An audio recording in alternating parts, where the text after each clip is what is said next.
Alhamdulillahi Rabbil Alameen.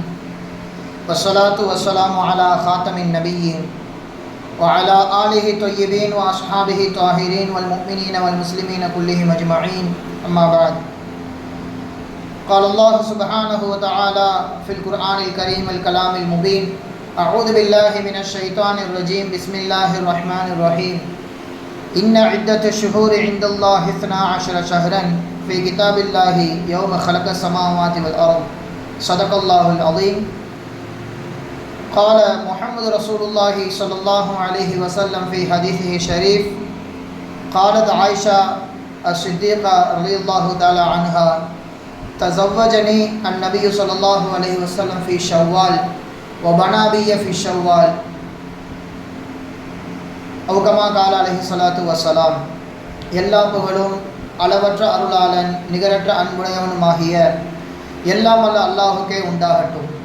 அல்லாஹுவின் ஸலாத்தும் சலாமும் நம் உயிரினும் உயிரான நம் உயிரிலும் மேலான கண்மணி நாயகம் ரசூலுல்லாஹி ஸல்லல்லாஹு அலைஹி வஸல்லம் அவர்கள் மீதும் அவர்களை அடிப்பிரலாமல் அப்படியே பின்பற்றிய பரிசுத்த குடும்பத்தார்கள், சத்திய சஹாபாக்கள், தாபீன்கள், தபவு தாபீன்கள் மற்றும் இந்த ஜும்மா நன்னாளிலே ஒன்று கூடியிருக்கும் நம் அனைவரும் மீதும் அல்லாஹ்வின் அன்பும் அருளும் என்றென்றும் நிறைவாக உண்டாவதாக. ஆமீன்.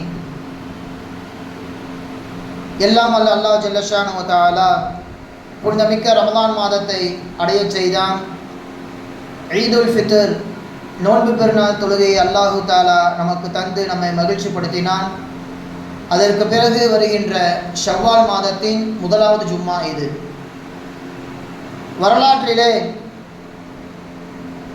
ரஜபு மாதத்தை குறித்தும் ஷாபான் மாதத்தை குறித்தும் ரமலான் மாதத்தை குறித்தும் நிறைய கேள்விப்பட்டிருப்பீர்கள். ஆனால் ஷவ்வாலை குறித்து நிறைய மக்களுக்கு தெரியாது. ஷவ்வாலுடைய மாதம் எந்த அளவிற்கு பரக்கத் பொருந்தியது, அதில் நடக்கின்ற பல நிகழ்வுகள் நமக்கு என்னென்னலாம் பாடம் புகட்டுகின்றன, ஷவ்வாலிலே நமக்கு கிடைக்கின்ற தகவல்கள் என்ன, முக்கியமான சம்பவங்கள் என்ன என்பதை குறித்து தான் இன்றைய ஜும்மா நன்னாளிலே நாம் சிந்தித்து உணர்வது அவசியம். அதன் அடிப்படையிலே ரமலானிற்கு பிறகு இந்த ஷவ்வாலுடைய மாதம் என்பது அல்லாஹ் நமக்கு வைத்திருக்கின்ற ஒரு டெஸ்ட், ஒரு சோதனை. ஒரு மாத காலம் எப்படி நீங்கள் இருந்தீர்கள், ரமலானிலே எப்படி நீங்கள் கழித்தீர்கள், ரமலானிற்கு பிறகு வருகின்ற எல்லா மாதங்களிலும் நீங்கள் இருக்க வேண்டும். எனக்கு நன்றி செலுத்தக்கூடிய நல்லடியார்களாக, இபாதத் செய்யக்கூடியவர்களாக நீங்கள் இருக்க வேண்டும். இருப்பினும் ரமலானை தொடர்ந்து வருகின்ற இந்த ஒரு மாதத்தில் நீங்கள் எப்படி இருக்கின்றீர்கள் என்பதை பொறுத்துதான் வரக்கூடிய எல்லா மாதங்களிலும் நீங்கள் எப்படி இருப்பீர்கள் என்பதை அல்லாஹ் சுப்ஹானஹு தஆலா ஒரு சோதிக்கும் விதமாக இந்த ஷவ்வாலை ஆக்கியிருக்கின்றான். இந்த ஷவ்வால் மாதத்திலே அல்லாஹ் சுப்ஹானஹு தஆலா நமக்கு சொல்ல வருகின்ற முதல் செய்தி என்னவென்றால், இன்னும் ஹஜ்ஜுடைய மாதம் வருவதற்கு நிறைய நாட்கள் இருக்கிறது. அந்த துல்ஹஜ் மாதத்திற்கான தயாரிப்பை இஸ்லாமியர்களும் சரி, இஸ்லாம் வருவதற்கு முன்பாக ஜாஹிலியா காலத்தில் வாழக்கூடிய அந்த மக்களும் சரி, ஷவ்வாலில் இருந்து ஹஜ்ஜுக்கான தயாரிப்புகளை செய்ய ஆரம்பித்து விடுவார்கள். இங்கிருந்தே நிறைய நபர்கள் ஹஜ்ஜிற்காக வேண்டி புறப்படுவார்கள். எந்த நியத்தில்? பொதுவாகவே ஹஜ் என்பது 3 விதமாக செய்யப்படும். முதலாவதாக மிகச்சரியாக துல்ஹஜ் மாதத்திலே கிளம்பி அந்த 10 நாட்கள் அங்கே தங்கி முடிப்பதற்கு வெறும் ஹஜ் என்பதாக சொல்லப்படும். ஹஜ்ஜில் இன்னும் ஒரு வகை இருக்கிறது, கிரான். கிரான் என்றால் ஹஜ்ஜுடைய மாதத்தில் ஹஜ்ஜுடைய நியத்தையும் வைத்துக்கொண்டு உம்ராவுடைய நியத்தும் வைத்துக்கொண்டு இரண்டையும் ஒரே நேரத்தில் நிறைவேற்றுவது, இதற்கு கிரான் என்பதாக சொல்லப்படும். ஒன்று சேர்ந்து செய்தல். இது இரண்டாவது வகை ஹஜ்ஜு. மூன்றாவது வகை ஒரு ஹஜ் இருக்கிறது, தமத்து. ஹஜ்ஜுடைய மாதத்திற்கு முன்பாகவே கிளம்பி உம்ராவுடைய நியத்திலே சென்று ஹஜ்ஜுடைய பிறை, துல்ஹஜ் மாதத்தின் பிறை தெரிந்தவுடன் ஹஜ்ஜிற்காக வேண்டி மாறுவது தமத்து என்பதாக சொல்லப்படும். என்ற மூன்றாவது வகையான இந்த ஹஜ்ஜை தான் பெரும்பாலான இஸ்லாமியர்கள், இஸ்லாத்திற்கு முன்பாகவும் சரி அரபியர்கள் செய்தார்கள். அதற்கான துவக்க மாதம் இந்த ஷவ்வாலுடைய மாதமாக இருக்கிறது.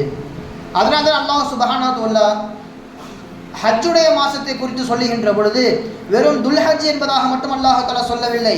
அல் ஹஜ்ஜு அஷ்ஹுரும் மஅலூமாத், அது குறிப்பிட்ட சில மாதங்களை உள்ளடக்கியது என்பதாக சொல்லி காண்பிக்கின்றான். பல மாதங்களின் தொகுப்பு தான் இந்த ஹஜ்ஜுடைய நாட்கள். இப்னு உமர் ரலியல்லாஹு தஆலா அன்ஹு அவர்கள் இந்த ஆயத்திற்கு விளக்கம் அளிக்கின்ற பொழுது அஷ்ஹுருல் ஹஜ்ஜி, ஹஜ்ஜுடைய மாதங்கள் என்று அல்லாஹு தஆலா குறிப்பிடுகின்றானே அது எதுவெல்லாம் உள்ளடக்கும்? ஷவ்வால் மாதம், துல்காதா மாதம், வ அஷ்ரும் மின் தில் ஹிஜ்ஜா, துல்ஹஜ் மாதத்தின் முதல் 10 நாட்கள், இவையெல்லாம் ஹஜ்ஜுடைய நாட்களில் அடங்கும் என்பதாக சொல்வார்கள் ஹஸ்ரத் இப்னு உமர் ரலியல்லாஹு தஆலா அன்ஹு அவர்கள். எனவே இந்த ஷவ்வால் மாதத்திற்கான முதல் சிறப்பு என்ன? துல்ஹஜ் மாதத்திற்கான தயாரிப்பை இங்கிருந்தே நாம் செய்தாக வேண்டும். ஹஜ்ஜுக்கு புறப்படுபவர்கள் இப்போதே செல்லலாம், அல்லது ஹஜ்ஜிற்காக வேண்டி ஆடு மாடு வாங்குபவர்கள், குர்பானை கொடுப்பதற்காக வேண்டி வாங்குபவர்கள் இப்போதிலிருந்தே வாங்கி இங்குள்ளவர்கள் அமல் செய்யலாம் என்பதை குறித்து தான் இந்த ஷவ்வால் மாதம் நமக்கு முதலாவதாக சொல்ல வருகின்ற பாடம். இரண்டாவதாக அன்னை ஆயிஷா ரலியல்லாஹு தஆலா அன்ஹா அவர்கள் சொல்லி காண்பிக்கிறார்கள், எம்பெருமானார் ஸல்லல்லாஹு அலைஹி வஸல்லம் அவர்கள் எல்லா நபிமார்களை விட சிறந்தவர்கள், அதே போன்று நான் எல்லா மனைவிமார்களை விடவும் சிறந்தவர். காரணம், ரசூலுல்லாஹி ஸல்லல்லாஹு அலைஹி வஸல்லம் அவர்கள் என்னிடத்தில் நடந்ததை போன்று, பெருமானாரோடு நான் இருந்ததை போன்று வேறு எந்த நபிமார்கள் மனைவியும் இருந்ததில்லை, பெருமானார் ஸல்லல்லாஹு அலைஹி வஸல்லம் அவர்களின் மனைவிமார்களும் இருந்தது கிடையாது. காரணம், என்னை ரசூலுல்லாஹி ஸல்லல்லாஹு அலைஹி வஸல்லம் அவர்கள் இந்த ஷவ்வால் மாதத்தில் தான் திருமணம் செய்தார்கள் என்பதாக மேற்கோள் காண்பிக்கிறார்கள். ஏன் ஷவ்வால் மாதத்தை முன்னிறுத்தி சொல்ல வேண்டும்? அன்றைய காலத்தில் ஒரு பழக்கம் இருந்தது, நல்ல காரியத்தை குறைஷியர்கள் மக்காவாசிகள் ஷவ்வாலுடைய மாதத்தில் ஆரம்பிக்க மாட்டார்கள். ஒரு பிரயாணத்திற்காக வேண்டி இருந்தாலும் சரி, அந்த 1 மாத காலம் பிரயாணம் செய்யாமல் வீட்டிலேயே இருந்து விடுவார்கள். ஒரு கொள்முதல் செய்ய வேண்டும், வியாபாரத்தை வளர்க்க வேண்டும் என்கின்ற நோக்கத்தில் இருந்தாலும் சரி, வியாபாரமே நட்டத்தில் போனாலும் சரி, பிரயாணத்தை மேற்கொள்ள மாட்டார்கள் இந்த குறைஷியர்கள். இதுவெல்லாம் தாண்டி எந்த ஒரு நல்ல காரியத்திலும் ஈடுபடவே மாட்டார்கள். குறிப்பாக நிக்காஹ், திருமணம் நடந்தாலே அதை பீடையாக சகுனமாக பார்ப்பார்கள் குறைஷியர்கள். இப்படி ஒரு காலகட்டத்தில் தான் எம்பெருமானார் ரசூலுல்லாஹி ஸல்லல்லாஹு அலைஹி வஸல்லம் அவர்கள் அன்னை ஆயிஷா ரலியல்லாஹு தஆலா அன்ஹா அவர்களை திருமணம் முடிக்கின்றார்கள். பல்வேறு இடங்களில் இருந்து கொதிப்புகள், சர்ச்சைகள் கிளம்பியது.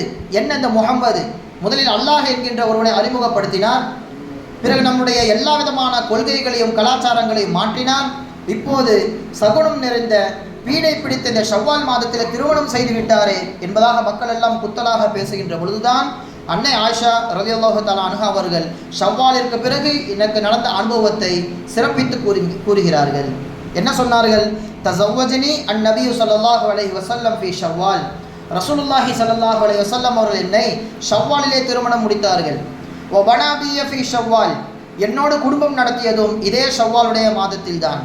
ஃபையு நிசாஇஹி கான அஹ்லா இன்தஹு மின்னி, பெருமானார் ஸல்லல்லாஹு அலைஹி வஸல்லம் அவர்கள் மனைவிமார்களில் என்னை விட அதிர்ஷ்டசாலி வேறு யார் இருப்பார் என்பதாக கேட்கிறார்கள். காரணம், அந்த நிக்காவிற்கு பிறகுதான் ஏராளமான சம்பவங்கள் நடந்தது. அன்னை ஆயிஷா ரலியல்லாஹு தஆலா அன்ஹா அவர்களின் மூலமாக ஏராளமான ஹதீஸுகள் அறிவிக்கப்பட்டன. எனவே நீங்கள் சொல்வதை போன்று அது பீடையாக இருந்திருந்தால் நான் நன்றாக வாழ்ந்திருக்க கூடாதல்லவா? என்னுடைய வாழ்க்கை மிக சிறப்பாக மாறியது இந்த ஷவ்வால் மாதத்திற்கு பிறகுதான். மட்டுமல்லாமல் சொல்கிறார்கள், உங்களில் யாரேனும் திருமணம் செய்தால், உங்கள் மனைவிமார்களோடு யாரேனும் குடும்பம் நடத்த வேண்டும், சேர்ந்து வாழ வேண்டும் என்று விரும்பினால் ஷவ்வாலை தேர்ந்தெடுத்துக் கொள்ளுங்கள்.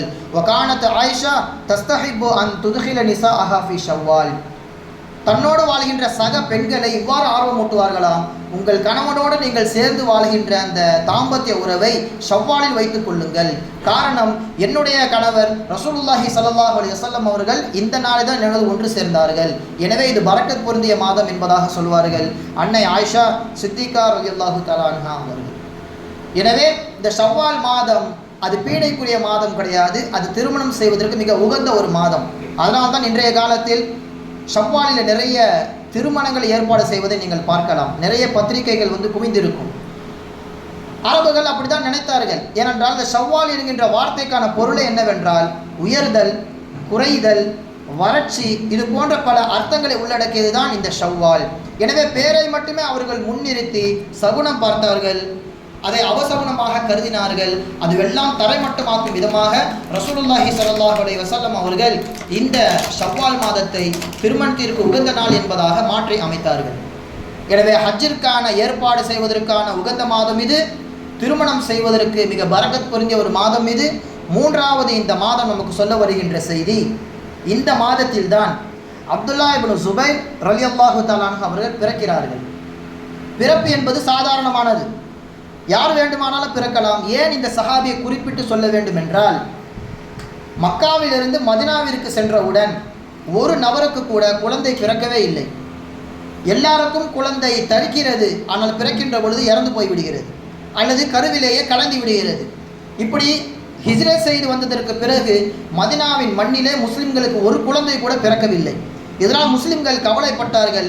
இதுதான் சாக்கு என்று எடுத்துக்கொண்டு யகூதிகள் குத்தலாக நக்கலடித்து பேசினார்கள். என்ன, நீங்கள் எப்போது அல்லாஹை அறிமுகப்படுத்தி எங்கள் மண்ணில் நீங்கள் புகுந்தீர்களோ அன்னைக்கே நாங்கள் சூனியம் வைத்து விட்டோம்.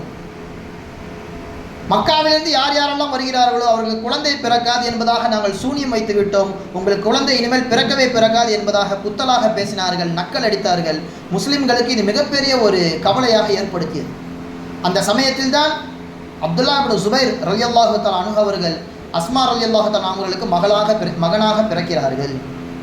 அப்படி ஒரு பேரழகு இந்த அப்துல்லா இப்னு ஜுபைர் ரலியல்லாஹு தஆலா அன்ஹு அவர்கள் பிறக்கின்ற பொழுது ஒட்டுமொத்த மக்காவாசிகளும் முஹாஜிர்களும் என்ன செய்தார்கள், மதினாவே அருந்து போகின்ற அளவிற்கு ஃபகப்பரன்னாசு தக்பீரத்தன் இர்தஜத் பிஹல் மதீனா, அவர்கள் சொல்கின்ற அந்த தக்பீரிலே மதினாவின் வீடுகள் எல்லாம் நடுநடுங்கி போயின என்பதாக சொல்கிறார்கள் இமாம் பெருமக்கள்.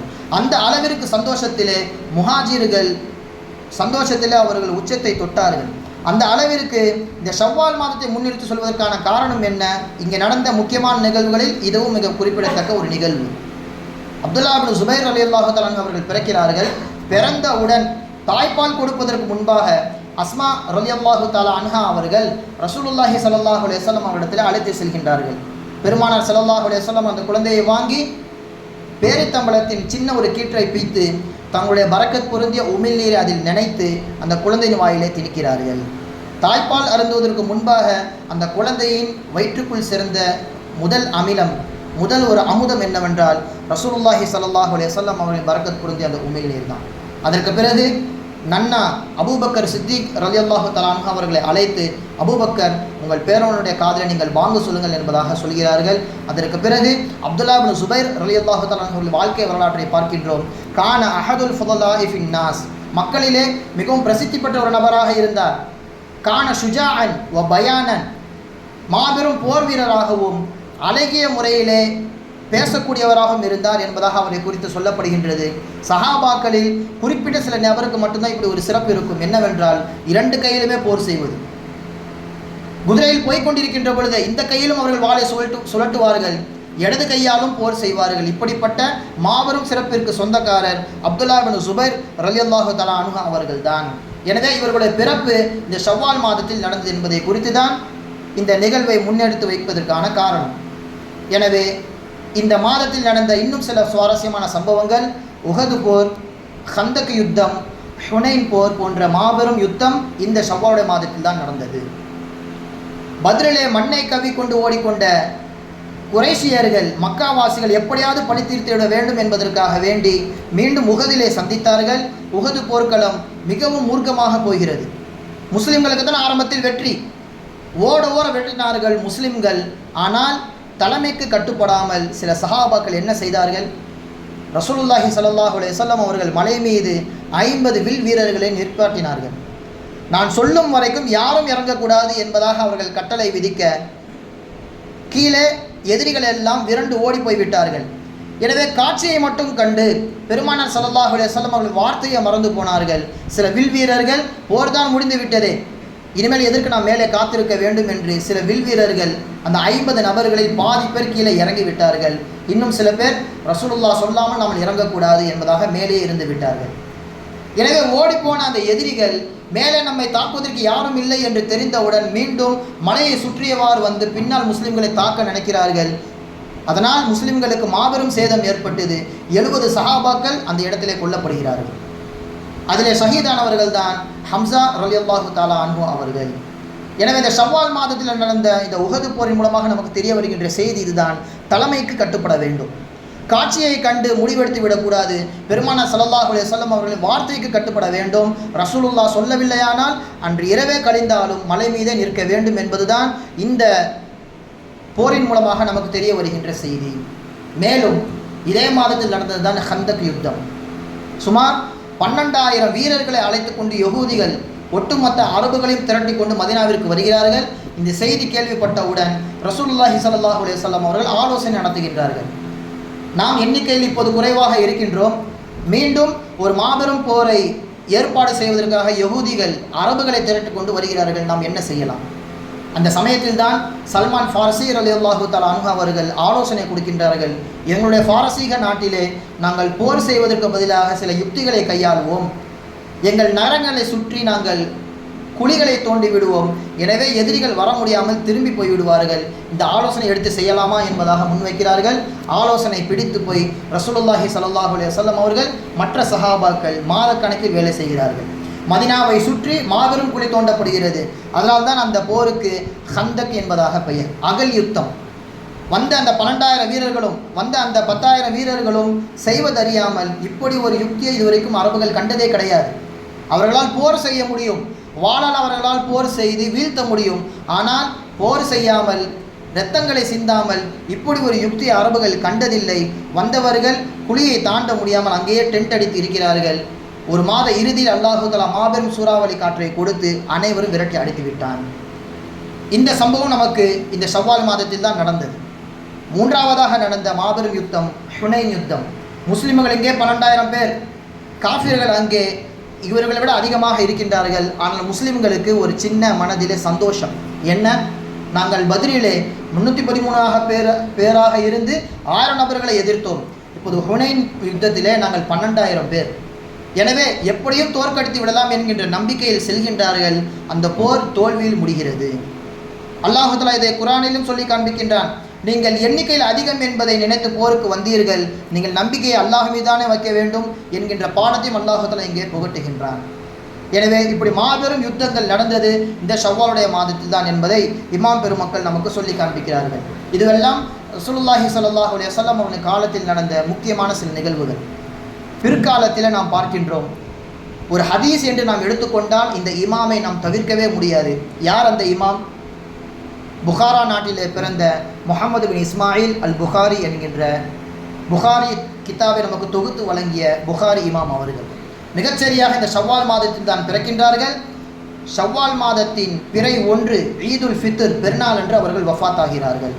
அப்படிப்பட்ட மாபெரும் அந்த மகான் செய்த சாதனைகள் தான் இன்று நாம் தொழுகைக்காக வேண்டியும் ஹஜ்ஜுக்காக வேண்டியும் ஜக்காத்துடைய சட்டங்கள் அனைத்தையும் பார்ப்பதற்கு உகந்ததாக இருக்கின்ற அந்த புகாரி ஷெரீஃபை இந்த புவிக்கு அளித்த மாபெரும் மகம்தான் இமாம் புகாரி ரஹிமஹுல்லா அவர்கள். எந்த அளவிற்கு அது பிரசித்தி பெற்றது? குர்ஆனுக்கு அடுத்து இந்த உலகத்திலே ஒரு முஸ்லிம் பின்பற்றுவதற்கு தகுதியான ஒரு கிதாப் என்றால் அந்த புகாரி கிதாப் மட்டும்தான். இமாம் பெருமக்கள் எல்லாம் சொல்லுவார்கள், இந்த வானத்திற்கு கீழே மிக சிறந்த கிதாப் என்று எங்கள் இடத்தில் கேட்டால் நாங்கள் குர்ஆனை சொல்லுவோம். குர்ஆனுக்கு அடுத்து இமாம் புகாரி ரஹிமஹுல்லா அவர்கள் தொகுத்த அந்த புகாரி ஷெரீஃபினை சொல்லுவோம். அந்த அளவிற்கு மாபெரும் உழைப்பிற்கு பின்னால் கொடுத்தது தான் இந்த புகாரி கிதாபுகள். இமாம் முஹம்மது பின் இஸ்மாயில் அல் புகாரி ரஹிமஹுல்லா அவர்கள் மாபெரும் அபாரமான ஆற்றல் சக்தியை பெற்றிருந்தார்கள். அப்படி ஒரு மனனம் சக்தி. அவர்கள் பஸ்ராவிலே சென்று பாடம் கற்பிக்கிறார்கள், பாடம் படிக்கிறார்கள். ஆசிரியர் ஹதீஸுகளை சொல்லிக்கொண்டே இருக்கிறார். அவரோடு இருக்கின்ற மற்ற மாணவர்கள் எழுதுகிறார்கள். இவர் எழுதவில்லை, எழுதுவதற்கான வசதியும் இவருக்கு இல்லை. எனவே கேட்டுக்கொண்டு மட்டும் இருக்கிறார்கள். 3 மாத இறுதியிலே சுமார் 15,000 ஹதீஸுகள் கடந்துவிட்டன. வகுப்பு தோழர்கள் எல்லாம் கிண்டல் அடிக்கிறார்கள். நாங்கள் எல்லாம் எழுதி வைத்து பாடம் பார்க்கின்றோம், நீ எழுதாமலேயே இருக்கின்றாயே, எப்படி உனக்கு பாடம் புரியும் என்பதாக கேட்க, என்னிடத்தில் நீங்கள் எந்த ஹதீஸை வேண்டுமானாலும் கேளுங்கள், சனதுடன் சங்கிலி தொடரோடு யார் யாரெல்லாம் இந்த ஹதீஸை அறிவிக்கிறார் என்கின்ற தொடருடன் நான் தவறாமல் சொல்லுவேன் என்பதாக சொல்கிறார். அதே போன்று 15,000 ஹதீஸையும் ஒரே மஜ்லிஸில் ஒப்பித்து விட்டார்கள். சொல்லப்போனால் அதில் யார் யாரெல்லாம் எழுதும்போது சில அறிவிப்பாளர்களை தவறவிட்டார்களோ இவர்கள் சொல்கின்ற அந்த ஹதீஸினை வைத்து தங்களுடைய எழுதிய அந்த புத்தகத்தை திரித்து கொண்டார்கள் என்கின்ற வரலாற்றை எல்லாம் நாம் பார்க்கின்றோம். அல்லாஹு தஆலா எப்படி சஹாபாக்களை குர்ஆனை பாதுகாப்பதற்காக வேண்டி தேர்ந்தெடுத்தானோ, ஒரு ஹதீஸ் கலையை பாதுகாப்பதற்கு, சஹீஹான ஹதீஸ்களை பாதுகாப்பதற்கு புகாரி இமாமை அல்லாஹு தஆலா தேர்ந்தெடுத்தான் என்பதாக சமகாலத்தில் வாழக்கூடிய இமாம் பெருமக்கள் சொல்லி காட்டுவார்கள். சாதாரணமாக அல்ல, ஒரு 3 லட்சம் ஹதீஸை தன் வாழ்க்கையிலே மனப்பாடம் செய்திருக்கிறார்கள். அதில் 1 லட்சம் முழுக்க முழுக்க சஹீஹ் என்று சொல்லப்படுகின்ற யாராலும் மறுக்க முடியாத ஆதாரபூர்வமான ஹதீஸ். 1 லட்சம் ஹதீஸ். 3 லட்சம் ஹதீஸுகளை மனனம் செய்தவர்களுக்கு அந்த காலத்திலே ஹுஜ்ஜத் என்பதாக சொல்லப்படும். இமாம் அபூ ஹனீஃபா ரஹிமஹுல்லா அவர்கள் ஒரு ஹுஜ்ஜத், 3 லட்சம் ஹதீஸை மனப்பாடம் செய்திருக்கிறார்கள். ஷாஃபி இமாம் ஒரு ஹுஜ்ஜத், கஸாலி இமாம் ஒரு ஹுஜ்ஜத். அந்த அடிப்படையிலே புகாரி இமாம் அவர்களும் ஹுஜ்ஜத் என்கின்ற மாபெரும் அந்தஸ்தை பெற்றார்கள் அந்த காலத்திலே. இவர்கள் ஹதீஸ் கலையை, ஒரு ஹதீஸை திரட்டுவதற்கு எப்படியெல்லாம் பாடுபட்டார்கள். பல லட்சம் மைல் தூரத்தை கடந்து ஒரு இடத்தில் ஹதீஸ் இருக்கிறது, அந்த ஹதீஸை அறிவிக்கும் நபர் இவர்தானா என்பதை சோதிப்பதற்காக வேண்டி செல்கின்றார்கள். போகிற வழியிலே ஒரு நபரை பார்க்கிறார். அந்த நபர் தன்னுடைய நீண்ட அந்த ஜுப்பாவிலே கற்கள் சிலதை நிரப்பிக்கொண்டு அவருடைய குதிரையை ஏமாற்றும் வண்ணமாக அழைக்கிறார். அதற்கான தீவனத்தை தன்னுடைய சட்டையில் உள்ள அந்த இதிலே வைத்திருக்கிறேன் என்பதாக அவர் ஏமாற்றி குதிரையை அழைக்கிறார். வந்தவுடன் குதிரையை பிடித்து போய் கட்டி போடுகிறார். சட்டையை அவிழ்த்து விட்டவுடன் உள்ளிருந்து கற்கள் விழுகின்றது. இதனை பார்த்த புகாரி இமாம் அவர்கள் கேட்கிறார்கள், இந்த ஊரில் ஒரு நபர் இருக்கிறாரே, அந்த நபரிடம் நான் ஹதீஸை வாங்குவதற்காகவே வந்திருக்கிறேன், யார் என்று உங்களுக்கு தெரியுமா என்பதாக கேட்க, நான் தான் அந்த நபர், என்ன ஹதீஸ் உங்களுக்கு வேணும் சொல்லுங்கள் என்பதாக அவர் கேட்கிறார். அப்போ புகாரி இமாம் அவர்கள் சொன்னது, உங்களிடத்திலிருந்து எனக்கு ஹதீஸ் வேண்டாம், நீங்கள் தான் அந்த நபர் என்றால் கண்டிப்பாக எனக்கு ஹதீஸ் வேண்டவே வேண்டாம். காரணம், இதாக்கான ரஜுலு யக்திபு அலா பஹீமதிஹி, தன்னுடைய விலங்கை ஏமாற்றக்கூடிய ஒரு நபர் இந்த அளவிற்கு என்றால் அஹ்ஷா யக்திப அலா ரசூலில்லாஹி ஸல்லல்லாஹு அலைஹி வஸல்லம், ரசூலுல்லாஹ் ஒரு ஹதீஸில் அவர் என்னவெல்லாம் கையாடல் செய்திருப்பார். ஒரு விலங்கை ஏமாற்றுகின்ற அளவிற்கு ஒருவர் இருக்கின்றார் என்றால் ஹதீஸ் கலையில் அவர் கண்டிப்பாக தரம் குறைந்தவராக தான் இருப்பார் என்று பல லட்சம் மைல் தூரத்தை கடந்து வந்தும் அந்த ஹதீஸை வாங்காமலேயே சென்று விடுவார்கள் புகாரி ரஹிமஹுல்லா அவர்கள். அப்படிப்பட்ட ஒரு அப்பழுக்கற்ற மாபெரும் ஒரு புகாரி ஷெரீஃபை நமக்கு இந்த உலகத்திலே கொடுத்திருக்கிறார்கள். அவருடைய பேணிக்கையை நாம் பார்க்க வேண்டும். வாழ்க்கையில் ஒரு தவறு கூட அவர்கள் செய்யவே இல்லை. காரணம், தந்தையின் வளர்ப்பு. தந்தை வஃபாத்தாகின்ற சமயத்திலே தன்னுடைய மகன்கள் எல்லாம் அழைத்து, மனைவிகளையும் அழைத்து சொல்கிறார்கள், நான் உங்களுக்கு சொத்துக்களை விட்டு விட்டு செல்கின்றேன், அதில் ஒரு ஹராம் கூட கிடையாது. இன்னும் சொல்ல போனால் இது ஹராம் என்று நான் சந்தேகப்படுகின்ற அளவிற்கு கூட ஒரு தீனாரையும் திருகத்தையும் நான் விட்டு செல்லவில்லை. எனவே இந்த சொத்துக்களை நீங்கள் ஹலாலான முறையில் மட்டும்தான் பயன்படுத்த வேண்டும் என்பதாக வசிய செய்துவிட்டு இறந்து விடுகிறார்கள். மாபெரும் பாடம் இது. ஒரு தந்தை தன் பிள்ளைக்காக வேண்டி உழைக்கிறார், சம்பாதிக்கிறார், சேர்த்து வைக்கிறார் என்றால் அது முழுக்க முழுக்க ஹலாலாக இருக்க வேண்டும். ஹலாலாக இருந்ததின் காரணமாகத்தான் இப்படிப்பட்ட புகாரி இமாம் அவர்கள் இந்த புவிக்கு நமக்கு கிடைத்தார்கள். ஒரு கப்பல் பிரயாணத்திலே போய்கொண்டிருக்கின்ற பொழுது 1000 காசுகளே தன்னுடைய பையிலே வைத்திருக்கிறார்கள். அவரோடு அந்த கப்பலிலே சக பயணியாக ஒருவர் நண்பராகிறார், பேசுகிறார், பழகுகிறார். திடீரென இரவிலே கத்துகிறார், என்னுடைய 1000 திர்ஹம் காணாமல் போய்விட்டது, எனக்கு இவர் மேல் தான் சந்தேகமாக இருக்கிறது என்பதாக அவர்கள் சொல்ல தேடி பார்க்கிறார்கள். 1000 திர்ஹம் கிடைக்கவில்லை. பிறகு எல்லாம் இந்த நபரை திட்டிவிட்டு, அவரை பார்த்தால் திருடரை போன்றா இருக்கின்றது, எனவே அவரை நீங்கள் குறை சொல்லாதீர்கள் என்பதாக இவரை திட்டிவிட்டு மக்கள் எல்லாம் கலந்து போய்விட்டார்கள். பிறகு அவர் கேட்கிறார், நான் தான் நேற்றே பார்த்தேனே, 1000 திர்ஹம் உங்களிடத்தில் இருந்தது, இப்போது என்ன ஆனது, எல்லாரும் என்னை திட்ட ஆரம்பித்து விட்டார்களே என்று சொல்ல புகாரி இமாம் அவர்கள் சொன்னார்கள், நீங்கள் என்னிடத்தில் கேட்டிருந்தால் நான் 1000 திர்ஹத்தை கொடுத்திருப்பேன், ஏன் என் மீது பொய் பழி சுமத்தினீர்கள்? நான் இந்த காசுக்காக வேண்டி ஆசைப்படவில்லை, என் மீது மாபெரும் ஒரு பொறுப்பு இருக்கின்றது. நான் ரசூலுல்லாஹி ஸல்லல்லாஹு அலைஹி வஸல்லம் அவர்களுடைய ஹதீஸுகளை தொகுக்க வந்துள்ளேன். 1000 திர்ஹத்திற்காக வேண்டி என் மீது நீங்கள் பொய் பழி சுமத்தினால் நான் முழுக்க முழுக்க பொய்யனாகி விடுவேன், என் ஹதீஸ்கள் முழுக்க முழுக்க எடுக்கப்படாது. எனவே தான் 1000 திர்ஹத்தை நான் கடலிலே தூக்கி போட்டு விட்டேன் என்பதாக சொல்வார்கள் புகாரி இமாம் அவர்கள். அந்த அளவிற்கு ஜுஹதியத்திலும் சரி, பேணிக்கையிலும் சரி சிறந்து விளங்கினார்கள் புகாரி இமாம் ரஹிமஹுல்லா அவர்கள். ஒவ்வொரு ஹதீஸை எழுதுகின்ற பொழுதும் சொல்வார்கள், மா வலஅது ஃபீ கிதாபி ஸஹீஹி ஹதீஸன் இல்லா இப்தஸல்து கப்ல தாலிக வ ஸல்லைது ரக்அத்தைனி. சுமார் நீங்கள் ஹதீஸிலே பார்த்தால் புகாரியிலே 5000 முதல் 1000 ஹதீஸுகள் அதிலே இருக்கும். ஒவ்வொரு ஹதீஸை எழுதுகின்ற பொழுதும் குளித்துவிட்டு 2 ரக்காத் நான் தொழுதுவிட்டு தான் என் கிதாபிலே பதிவு செய்தேன் என்பதாக சொல்கின்றார்கள். ஒரு நாளிலே 50க்கும் மேற்பட்ட ஹதீஸை உட்கார்ந்து எழுதினாலும் 50 தடவையும் குளிப்பார்கள். அந்த அளவிற்கு மாபெரும் ஒரு புகாரி ஷெரீஃபை நமக்கு கொடுத்தவர்கள் தான் புகாரி இமாம் ரஹிமஹுல்லா அவர்கள். இப்படிப்பட்ட சிறப்புமிக்க இந்த நபருடைய கபருக்கு நீங்கள் சென்றால் தெரியும், இன்ற அளவிற்கும் அத்தர் வாசனை வந்து கொண்டே இருக்கும். மக்கள் எல்லாம் சியர் ஆலாமின் உபலா என்கின்ற நூலிலே பதிவு செய்கின்றார்கள், அவர்கள் நாங்கள் அடக்கம் செய்த காலத்திலிருந்து எங்கள் காலம் வரைக்கும் அவருடைய கபரிலிருந்து மிஸ்கி என்கின்ற அத்தரின் வாசை வந்து கொண்டே இருந்தது. இதனை அறிந்த மக்கள் கொஞ்சம் கொஞ்சமாக மண்ணை அள்ள ஆரம்பித்தார்கள். இறுதியில் அவர்கள் கஃன் துணி தெரிகின்ற அளவிற்கு மக்கள் மண்ணை அள்ளிவிட்டார்கள். அவருடைய கபரு பாதுகாக்கப்பட வேண்டும் என்கின்ற நோக்கத்திலே நாங்கள் கட்டைகளை வைத்து கபரை அடைத்து விட்டோம் என்பதாக சொல்கிறார்கள் சேர ஆலாமின் நுபலா என்கின்ற நூலிலே ஆசிரியர்கள்.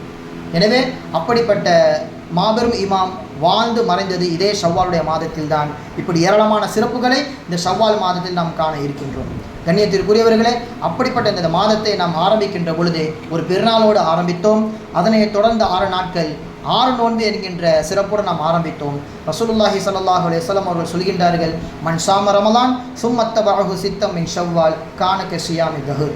யார் ரமலானுடைய நோன்பை வைத்துவிட்டு அதனை தொடர்ந்து 6 நோன்புகள் தொடர்ந்து யார் வைக்கின்றாரோ அவருக்கு வருடம் முழுக்க நோன்பு வைத்ததற்கான சமமான கூலி கிடைக்கும் என்பதாக சொல்கிறார்கள் ரசூலுல்லாஹி ஸல்லல்லாஹு அலைஹி வஸல்லம் அவர்கள். அதன் அடிப்படையிலே இன்றைய தினம்தான் 6வது நோன்பு முடிகிறது. மட்டும் கிடையாது, சில இமாம் பெருமக்கள் சொல்கின்றார்கள், இந்த 6 நோன்பை நீங்கள் ஷவ்வால் மாதத்தில் வேறு எந்த நாட்களிலும் வைக்கலாம், ஆக மொத்தம் வைத்து விடுங்கள். வைத்துவிட்டால் கானக ஷியாமி தஹர், அது ஒரு வருடம் முழுக்க நோன்பு வைத்ததற்கு சமமான கூலியை பெற்றுத்தரும் என்பதாக இமாம் பெருமக்கள் சொல்கிறார்கள்.